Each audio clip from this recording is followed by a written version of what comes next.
Hello everybody and welcome to the 11th episode of The Climb. My name is Dylan Gilbert and today I'm going to be talking to you a little bit about a cash flow business to fund your big idea and whether you're starting a lifetime business as opposed to a exit strategy, and a little bit else that's been happening in my life, doing the Future Facilitators program and heading out to do our first camp coming up, going to Perth soon. So just a quick little update with where my head's been at recently. Let's start with the cash flow business. Last week was World Environment Day. There was people from all over the state and country and into overseas as well that met here at FYA, and we had a little meet and greet on the Monday, and I met with a couple of really cool and interesting people, some of which I'm still in contact with upstairs at the moment. And I've always known about having a cash flow business to fund your big idea, and it had always been apparent to me. Like, you start a little shitty business that just turns over money for you whilst you're developing this big idea that you really want to go bananas with. But I'd always just put it in the too hard basket. Like, no, I'm just going to get this big idea and it's just going to go bananas anyway. So I didn't worry about that. But it's becoming very apparent to me that, look, it's a good move to start with a cash flow business, and that can be something very basic, like it could be hiring something, renting something. You want it to not take up much of your time and have a high return on investment value. That's like saying it out loud. I guess that some people will be like, "Oh, look, doesn't everybody want that in life?" Yes, they do. But this is a bit like, this business is something that you have no attachment to whatsoever. It's just like, I'm just going to do it. Like, for instance, like a jukebox hire, right? So you go and buy a jukebox. It's a big upfront capital. It's probably like, $5 or $10 grand to get a jukebox, but then you can rent it out for $1,000 a night every weekend, and all you got to do is go and drop it off and pick it up. Something like that, where you don't have any. You don't have any emotional connection to it. It's just there to make you money whilst you're trying to think on your big thing. So that's become quite, that's consumed a couple of hours of my time. I've done a few AdWords and keyword searches to see, both in Perth and in Melbourne, to see what's out there. And yeah, I think that might be something that I will dabble in for the rest of this year. I think that'd be a wise move. Because currently I'm working part-time, casually, at an engineering firm doing heading up the marketing department. So this will just be another revenue stream.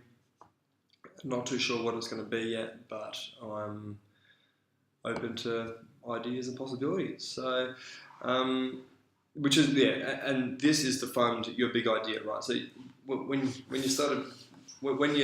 going to start a business, it can be like your forever business, being like you want to keep this little baby forever, or you want to build and grow a business and then sell it to someone else and make a bunch of money and then either go and do something else or retire and live on an island or whatever it might be. That's up to you. Those are your two things, right? A lot of family businesses are forever businesses, lifestyle businesses. So where I'm going with this is I'm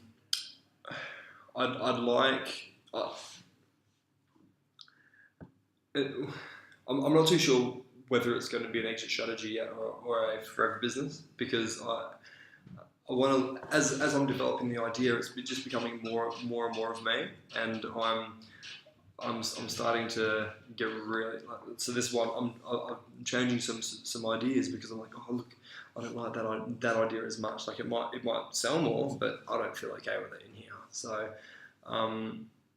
the more that happens, the more I'm going to get attached to it. So there's no chance that it's going to get sold, because I'll be like, oh, it's my baby. So yeah, like figuring that out and there's going to need to be a few massive pivots and adjustment over the next 6-12 months, whether it's a rebrand or start again, or keep going down the line I'm going, or bring people into the team. There's a lot of avenues you can go at the moment. Like, I've basically just got a minimum viable product. I just got to first to market, get out there, test, see what people like. I'm learning a lot very quickly, as opposed to the mental health game. Currently, I'm of the opinion that the people that we appeal most to are those that have either been or indirectly been, by their close circle of friends or family, affected by a mental health, whether it's a problem, a mental illness. Two completely different things, mental health as opposed to mental illness, but there's a little bit of a social divide there to see between the two. When you say mental health, you think of depression. It's a societal problem, and it's not a problem. There's a lot of worse problems out there than defining the two. But I've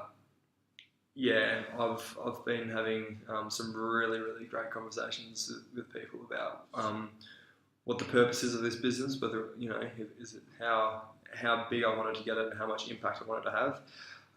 And the more of these conversations I have with people, the better, the more clear it's going to be for me.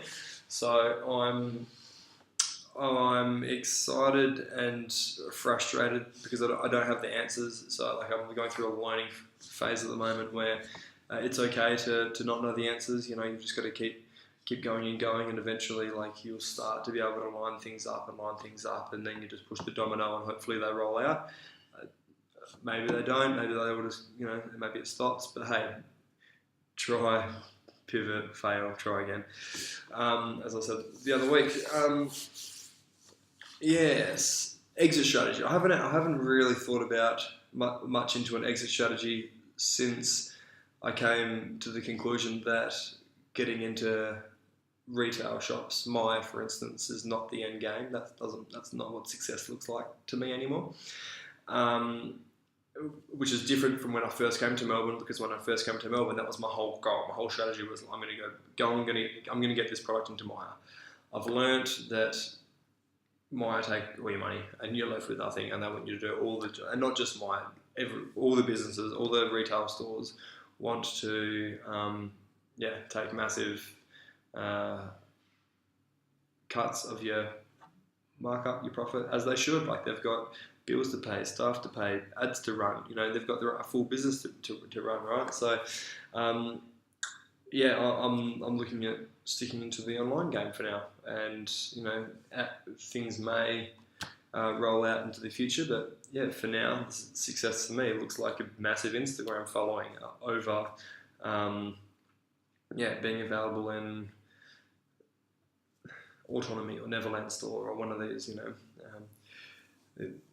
these smaller retail chains. So the exit strategy for me was, I'm going to build this business, and then Calvin Klein, Calvin Klein's owned by PVH. So if I got bought out by those guys, like Truco recently got bought out by them, females lingerie label in North America.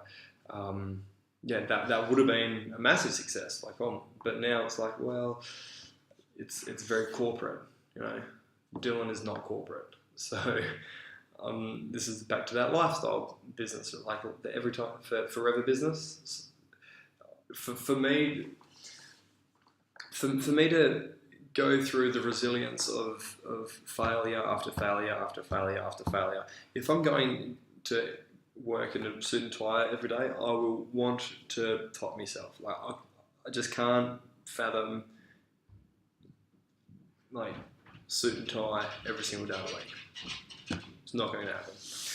So the exit strategy for me at the moment is to build a business that's so self-sufficient that I don't actually have to be there in the day-to-day runnings of it, and I can spend my time doing what's going on up there. I can spend my time doing other stuff and starting new ventures and dabbling in new projects. That's what success looks like at the moment. So, but it changes, right? You're on a journey. So, life in a couple of years, 10 years time, when I've got kids and a family to look after, I'm going to want to have more time to spend at home rather than now. I'm more than happy to spend 15 hours a day at work, and that's just you go through different stages of life, I guess. So I can't say too much about the pivots that I'm looking at having either internally or externally to the business at the moment, because I don't know. It's just I'm not sure who's watching. So it's going to be a really exciting time, and in the lead up to Father's Day for Gent is going to be huge, big.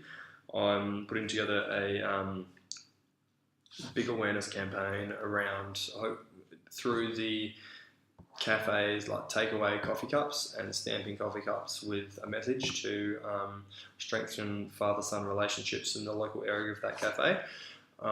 And the cafes that are going to be selected are going to be sustainable cafes, ones that are known for their sustainable measures they put in place. So that's going to be very on brand. We're going to then be sharing stories of people, of people's relationship with their mental health and then with their mindset. So two different months, July and August. And yeah, whilst this is planning out, I've got to continue exploring different different avenues of how to disrupt the market and take it to the next level. So yeah, that's a little bit about where I'm at the moment. About surrounding yourself with the right people. It's having conversations that challenge you on a daily, if not weekly basis is super important. If you're just sitting inside your comfort zone, you're not in the learning zone. You're in your comfort zone. Nothing exciting happens there. You're in a routine, right? Mix it. For me, I want to mix it up. I want to, do something crazy. Perceived crazy for other people. To me, it's going to be normal.